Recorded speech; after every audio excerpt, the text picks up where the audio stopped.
Okay, next we move on to The Collector. A movie that, in my opinion, is very divisive for me. I like it, fine. I have some problems with it. I actually like the sequel, The Collected, which I will eventually do, better. Because I think it redeems the character of Arkin, where in this film, you have no reason to root for him other than to save the little girl. And it just doesn't work for me to have... I don't like movies where the protagonist is a complete and total scumbag. Even if his reasons for doing this are good, it just... because he's not presented as a hero at any point in this. Even when he goes back to save the little girl, he's just doing it because... like a conscience thing. Like he's like, oh, I can't leave the little girl around. Because he's ready to leave. And then he sees the little girl in the window. And he's like, oh, I gotta go back now. It's more of an obligation than it is something he wants to actually do. So, no. Let's get into the story a little bit. First and foremost, this film was originally supposed to be a prequel to the Saw franchise with a young Jigsaw, but Lionsgate and Twisted Pictures said no, so Marcus Dunstan and I forgot the other guy.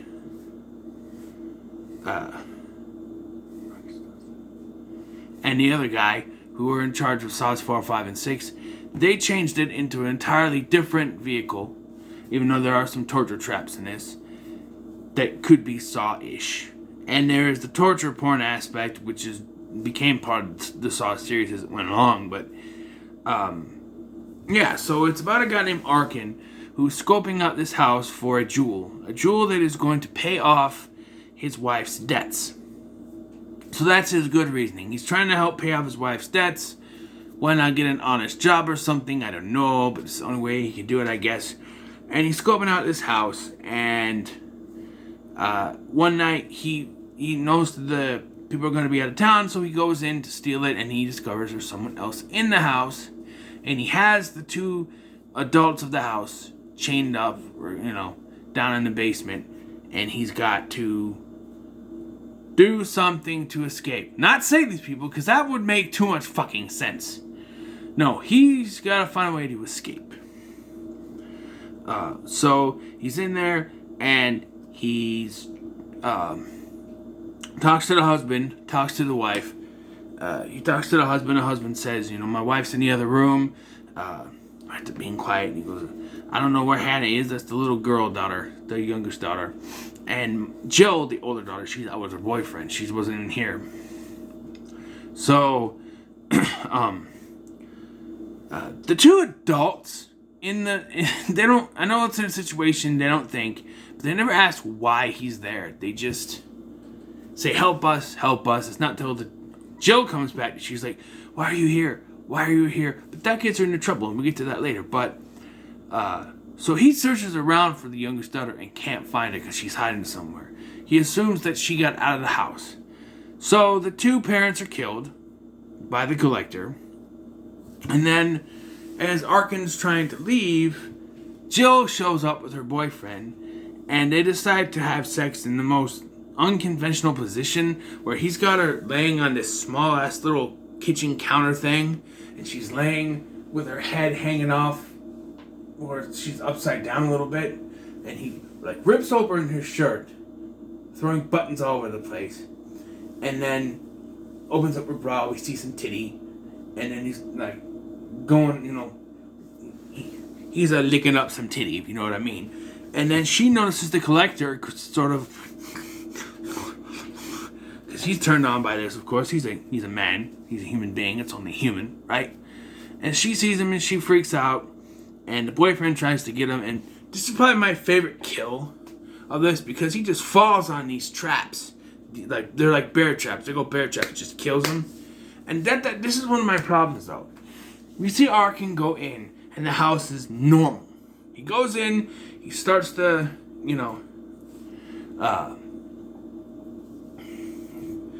open up the thing, but he can't figure out how to do it, and he hears noises. And then he starts to see a bunch of traps all around the house. Like, out of nowhere. My biggest problem with this film is they wrote the Collector to be too overpowered. Like he's super fast. He puts up these traps like that, like out of nowhere. There's nothing there when Arkin comes in, and within less than 5 minutes, there's traps all over the fucking house. Bullshit. Wouldn't happen that way. Never. But that does lead to a cool kill with the boyfriend. And then it's a horror movie, so we gotta have stupid fucking characters, right? Even though she is sort of smart for asking why Arkin's there, but she flips out, ends up in another trap, because, Arkin's gotta be the only one. So by this point, he's like, you know what, fuck it, I can't find Hannah, she obviously got out, I'm getting out of here. He goes up to the upstairs window, he gets out, and this is where the problems really start. As he's getting ready to go, he turns around for some reason, and he sees Hannah in the window, and you get that. That right there is a, fuck, now I gotta go back. Not a, oh no. No, that's a, oh, fuck, I gotta go back. That's an obligation, not a moral responsibility. Like, no, I gotta save her, she's the only one left, she's the only one that I connected with, because I also have a daughter the same age, I gotta go back. No, that's a, fuck, I can't leave her behind, I gotta go back and get her now, even though I'm home free. My opinion is, and you might hate me for this, just take off. Because here's the thing, right? The Collector didn't know Arkin was there until Arkin showed himself, right? Made himself known. The Collector has been torturing the parents and has not even tried to find the little girl. Therefore, the Collector didn't know she was in the house either. Being he killed Jill and her boyfriend, and both the parents are now dead, I think he was about ready to leave. Arkin has escaped. He probably wouldn't have gone after Arkin at this point. Yet, I think Hannah would have been safe. He could have taken off. But no, we gotta have another act. So he goes in there and he saves Hannah. But we get an example of, even though, like, Arkin beats the crap out of him, we gotta write him to be too overpowered. The ending to this film is what I hate the most. Because it's like,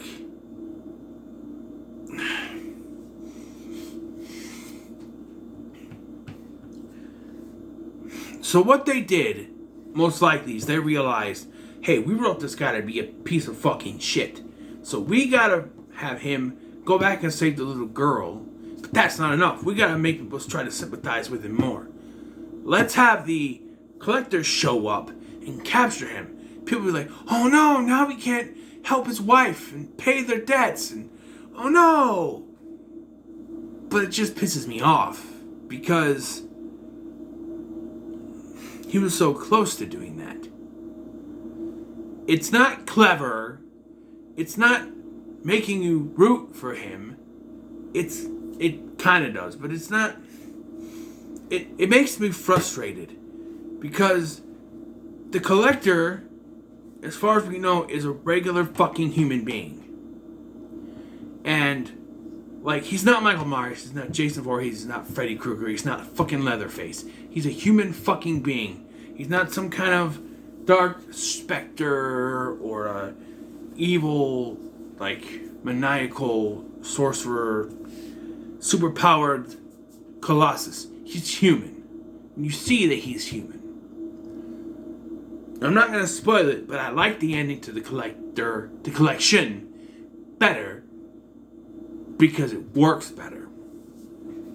And it's something that both films have been leading up to. But here,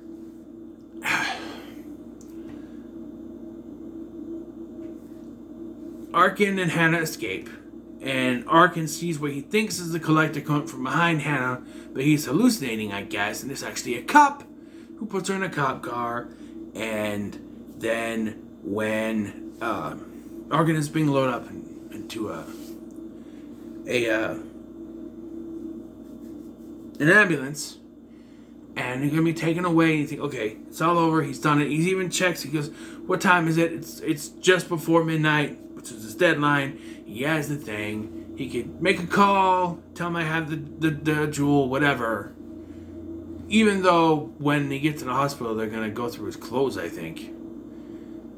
And, you know, if we go by the second one, he's going to be a witness because, like, the cops are going to be there because why was he in the house? So, I don't know if you necessarily be able to pay it off. But before we even get to think of all that, Collector rams right into the ambulance, shoves Arkin into a box, and drives off. Movie over. Fuck you. This ending pissed me off the first time I watched it, which is why I haven't watched this one in a long time. Watched it again. Was like, hey, I remember liking this movie. Why haven't I watched this? Again, it's free. Now I know why. The ending. The ending is a big middle finger to anyone who thought that Arkin was going to get some form of redemption in this film. He saved the little girl. He was starting to be on redemption. He had the jewel to pay for his wife. But the writers just couldn't give him a happy ending like they should have. Nope. We got to have a dark ending that gives a big middle finger to the people who were hoping for that redemption. No.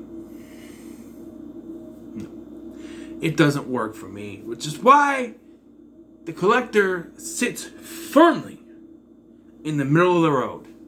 Because while there are some elements of it I like, the ending just ruins it for me. I'm not going to say it's not worth your time, because honestly, watch this movie. It is a good movie with a bad ending. To me anyway. But, yeah. So it's middle of the road. But what are your thoughts on The Collector? Let me know in the comments below. Make sure to like, share, and subscribe. Thanks for watching. I've been Scotty, and I'll see you in the next one.